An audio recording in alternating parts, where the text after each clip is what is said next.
Hi everyone, welcome.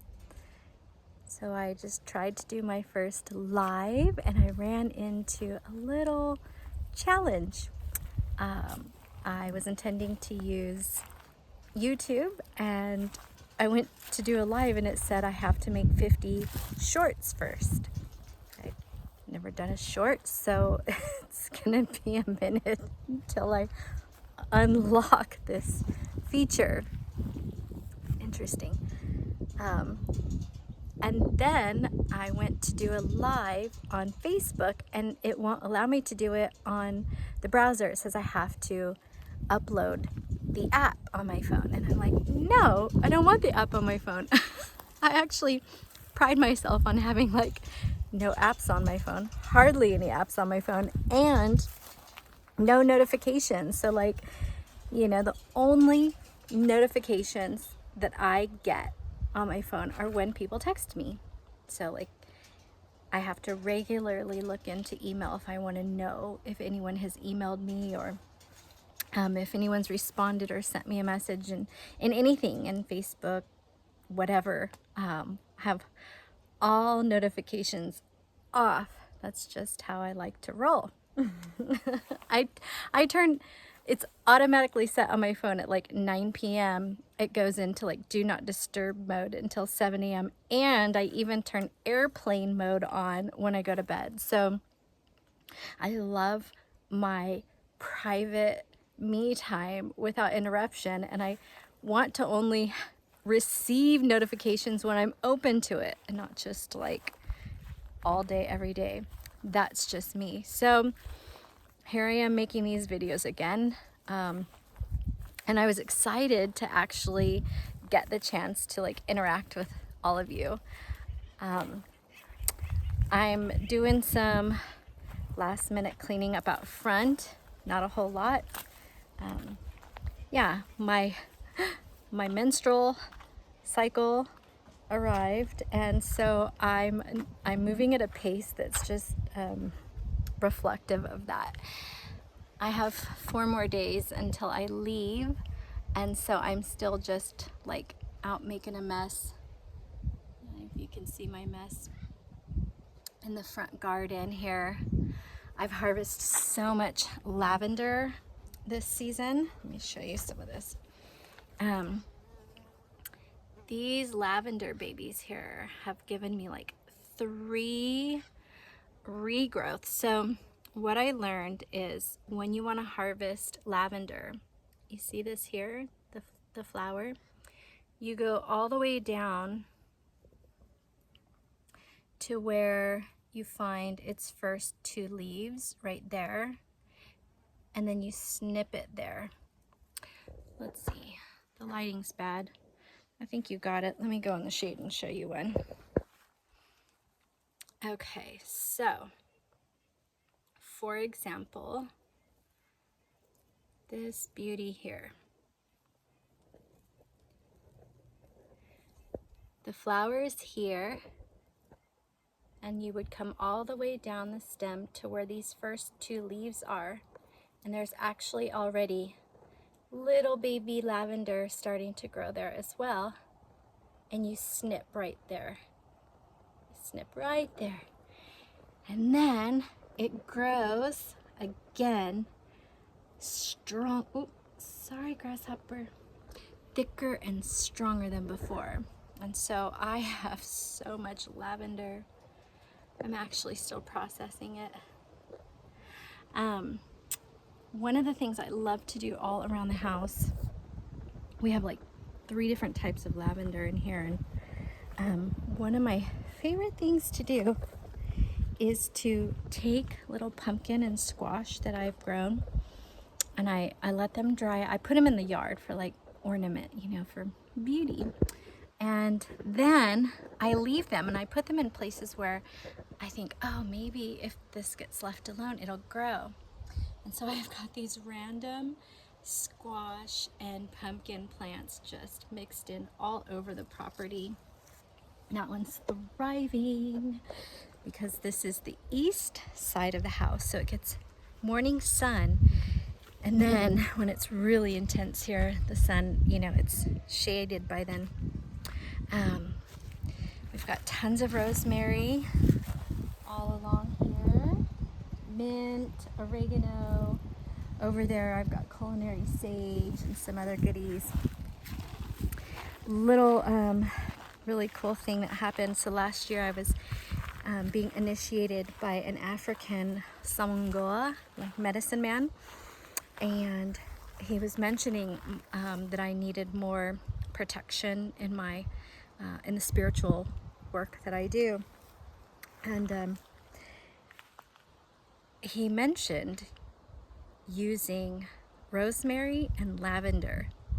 And I didn't mention this to DM, but within a month, DM came home with like, I don't know, 20 rosemary bushes and made a row of the walkway. So like down the stairs, all the way up, going along, all the way around.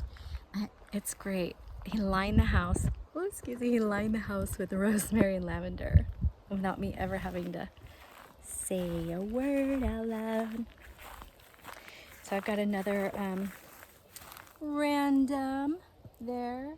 I'm not sure what type of squash or pumpkin that is yet, since I don't remember a lot of times what I put where. But it's got these beautiful little fruits already. Can you see them?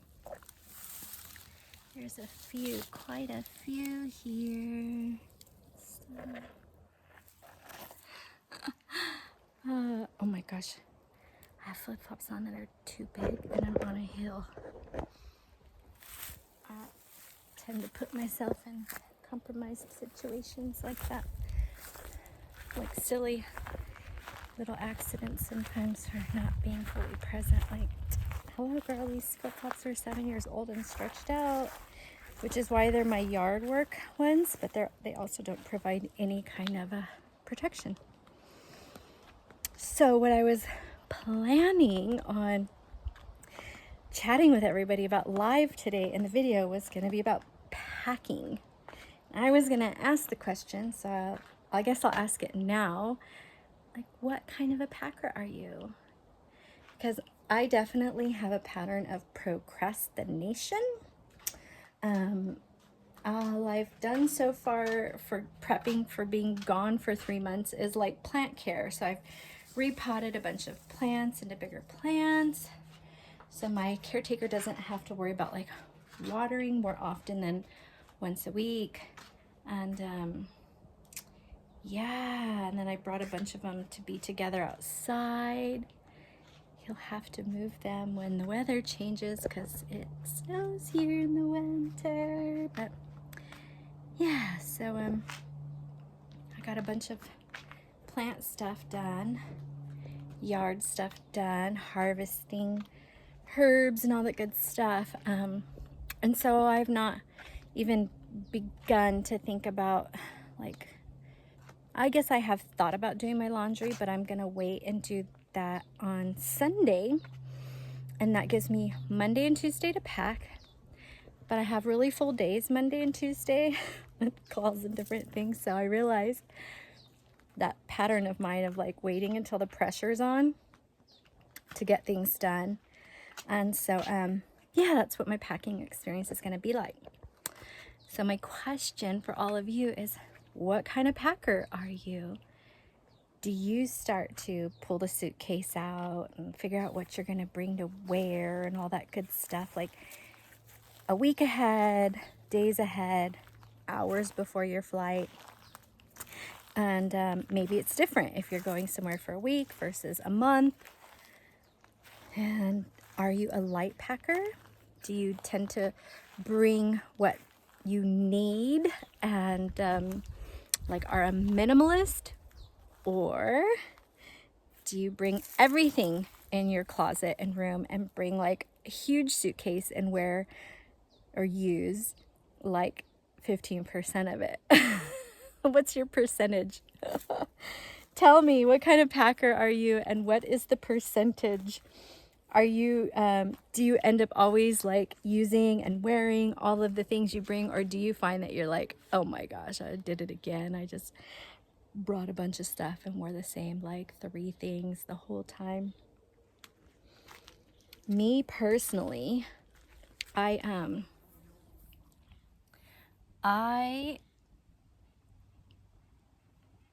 guess it depends. Because when I went to Southeast Asia for 5 months, I brought a day pack. I packed so minimally and it was so great. I loved it.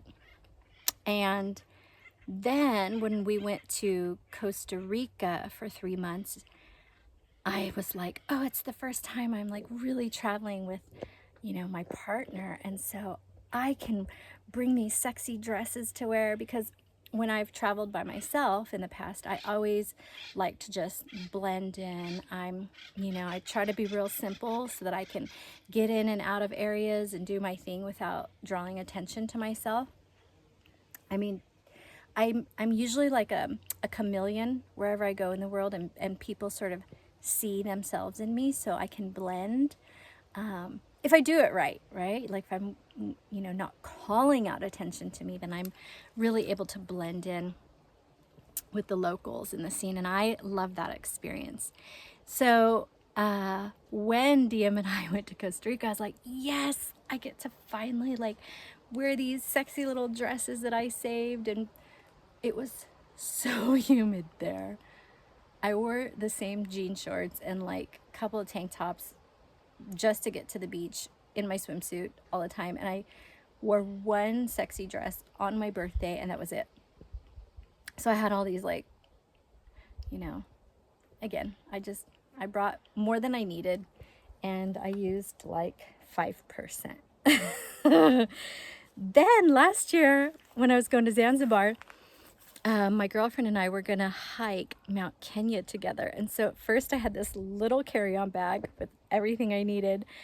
And then I was like, whoa, that's like, we were gonna have porters carrying our stuff. And so I brought jacket and hiking boots and layers, and ended up not doing that and going to the south of France and like spending my days at the beach. So I was definitely the overpacker on that trip. And they had a Red Cross thrift store in the amazing little village I was staying in called Baume les Mimosas.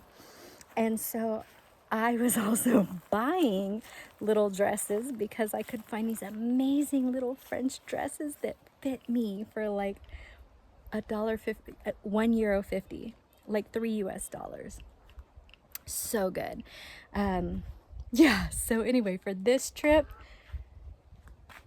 I just don't even know yet. I'll keep you posted how it's gonna go. And please comment and share. Let me know, what kind of packer are you?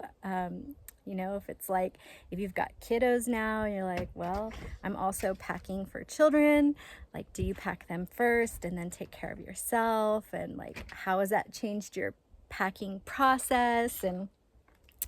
And like what you bring and all that good stuff. So yeah, let me know. How do you pack? How do you roll? How do you fly? Thanks, friends.